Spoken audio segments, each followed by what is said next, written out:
when they asked Imam Sadiq, "What should we do if someone intends to seize our property, our land, our very soil?" He replied, "Then kill him. His blood is on me. His blood is on me." Imam Sadiq shed his blood. The shedding of Zionist blood, the shedding of Trump's blood, and the blood of all those of that kind. Now the explicit instruction from Imam Zaman is this: go and fight against the Zionists. Their blood is my full responsibility.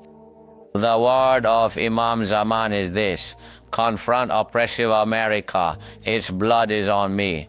Once again, a truly significant martyrdom. We offer our condolences for the unbearable loss of the supreme leader of the revolution to the Islamic nation and the esteemed and honorable family of this great, noble figure. We are now standing at the threshold of a truly momentous and significant test, and it is absolutely imperative that we remain extremely vigilant to completely preserve this essential unity. We must, without fail, fully maintain this crucial solidarity. If there is a brief period of hardship, an immeasurable treasure awaits us. One must understand that a foreign entity set its sights on this very land and soil, intending to tear it apart, to dismember it, and to fragment it into pieces. Our soil, our water, which is our dignity, our soil, which is our very life. When they asked Imam Sadiq, "What should we do if someone intends to seize our property, our land, our very soil?" He replied, "Then kill him. His blood is on me. His blood is on me." Imam Sadiq shed his blood. The shedding of Zionist blood, the shedding of Trump's blood, and the blood of all those of that kind. Now the explicit instruction from Imam Zaman is this: go and fight against the Zionists. Their blood is my full responsibility. The word of Imam Zaman is this: confront oppressive America. Its blood is on me. God's peace be upon you. The Prophet's peace be upon you. Peace of Ali ibn Abi Talib be upon you. Peace of Imam Sadiq be upon you. Peace of Imam Zaman be upon you, because you are the guardians of his religion. A chilling warning from Tehran is sending shockwaves across the Middle East. Iran now says it will target Israel's Dimona nuclear facility if the United States and Israel pursue regime change against the Islamic Republic. The warning, reported by the semi-official ISNA news agency, cites a senior Iranian military official. Dimona is no ordinary site. Buried deep in the Negev desert, it is widely believed to be the heart of Israel's undeclared nuclear program. A strike on Dimona would not simply mark another round of military escalation. It would risk triggering a radiological disaster with consequences far beyond Israel's borders. Jordan lies just miles away. A major incident could spread contamination across the region, impacting civilians, infrastructure, and fragile neighboring states.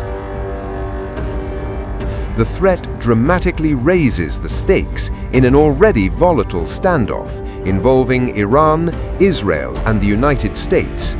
With tensions simmering and rhetoric intensifying, the possibility of miscalculation grows more dangerous by the day. The warning comes amid soaring regional tensions and mounting fears of a broader Middle East conflict. If carried out, such a strike would risk triggering a dangerous and unpredictable escalation with global consequences.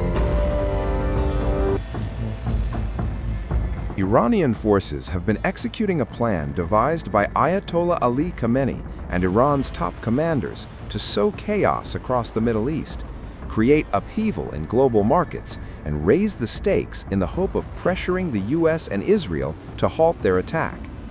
As per Financial Times, the supreme leader, who was killed in the first wave of strikes on Tehran on Saturday, and his lieutenants began working on a detailed plan after Israel's devastating 12-day war against the Islamic Republic in June 2025. This plan included attacks on energy facilities and strikes that would cause disruptions to air travel in the region. The report said that the plan has been implemented despite Khamenei's death and that of at least half a dozen top Iranian military and intelligence officials, including the defense minister and head of the elite Revolutionary Guards, in the massive bombardment by the US and Israel. On Monday, as markets reopened after the weekend, the regime dramatically escalated its response by targeting energy facilities in the oil-rich Gulf, firing drones at a critical gas facility in Qatar and one of Saudi Arabia's biggest refineries. This caused Qatar, one of the world's top suppliers of liquefied natural gas, to stop supplies. Oil and gas prices surged as shipping through the Strait of Hormuz, a narrow waterway through which about a fifth of the world's energy and gas passes, slowed to a halt. In the days since the US and Israel launched their war, Iranian drones have also struck hotels, airports, and ports in countries including Qatar, United Arab Emirates, Kuwait, Iraq, Oman, and Bahrain. It has launched barrages of missiles and drones at US bases across the region and is suspected to have struck a UK base in Cyprus. The tactics reflect lessons from the war in June 2025, when Iran was stunned by Israel's depth of intelligence penetration and its ability to assassinate its top military commanders in the first hours of that conflict. This time, it began rapidly retaliating after Khamenei and top defense officials were killed. Its proxies, which sat out the June war, have also joined the conflict. Hezbollah launched missiles at northern Israel, threatening a new war in Lebanon, and Iraqi militias targeted a US base in northern Iraq. Pro-Iranian supporters have also attempted to storm the Green Zone, which is home to Western embassies in the Iraqi capital. The widening regional conflict is what many feared was the worst-case scenario after Hamas's October 7, 2023 attack on Israel killed 1,200 people in the biggest single killing of Jews since the Holocaust. While it triggered waves of conflict in Gaza, Lebanon, Yemen, and between Israel and Iran, the Islamic Republic sought to calibrate its involvement, calculating that keeping the fight away from its shores was the best way to ensure regime survival. But the calculus changed after the Israeli and US strikes in June, with analysts suggesting America and Israel have triggered the regional war, which Hamas once wanted on their own terms. The report by FT said Khamenei expected to be killed and to die as a martyr staying in his compound in Tehran with members of his family, despite the looming threat of an attack. That meant putting in measures to ensure that the regime could continue to project stability domestically and escalate its response to the US and Israeli attacks. It is now the Revolutionary Guards overseeing military operations, with the forces led by Major General Ahmed Vahidi, who replaced the force's top commander after he was killed on Saturday.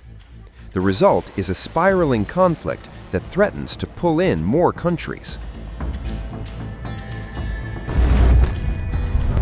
The Middle East is on edge as attacks intensify against Gulf states following US and Israeli strikes on Iran. After a drone attack on the US embassy in Riyadh, now Saudi Arabia claims its air defense system intercepted cruise missiles en route to the kingdom.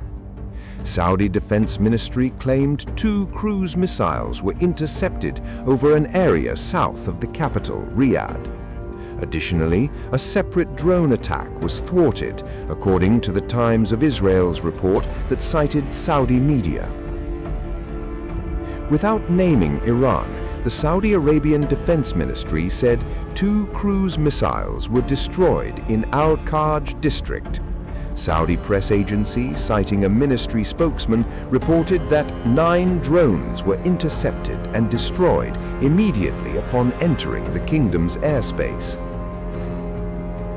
Iran began hitting targets in Israel, as well as US military assets in the Gulf states after the joint US-Israeli strikes on February 28 and the killing of Iranian Supreme Leader Ayatollah Ali Khamenei. On on March 3rd, the U.S. Embassy in Saudi Arabia came under a drone attack launched by Iran. America's Central Intelligence Agency's station inside the U.S. Embassy in Riyadh was also hit by a suspected Iranian drone. Saudi Arabia's defense ministry said the embassy was hit by 2 drones, which resulted in a limited fire and some material damage. In a sharp escalation, Iran also targeted energy installation in Saudi Arabia. Iranian drone targeted the Ras Tanura refinery, one of the world's largest oil export facilities owned by Saudi Aramco. Saudi Defense Ministry said 2 drones were intercepted over the refinery, but the falling debris caused a fire. Saudi Defense Ministry spokesman Major General Turki Al-Malki on Al Arabiya TV said that debris from an intercepted drone caused a limited fire at the facility. Aramco said the refinery was temporarily shut down following the strike. Ras Tanura produces more than 550,000 barrels per day and serves as a critical export terminal due to its location on the Persian Gulf, Reuters reported.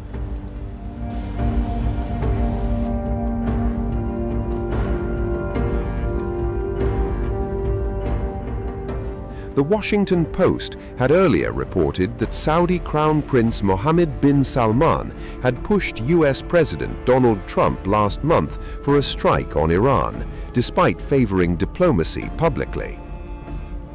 The report said that MBS made multiple private phone calls to Trump. Amid the escalating situation, the kingdom disputed media reports on March 2. Fahad Nazir, spokesman for the Embassy of Saudi Arabia in Washington, D.C., said in a post on X that the Kingdom of Saudi Arabia has been consistent in supporting diplomatic efforts to reach a credible deal with Iran. At no point in all our communication with the Trump administration did we lobby the president to adopt a different policy.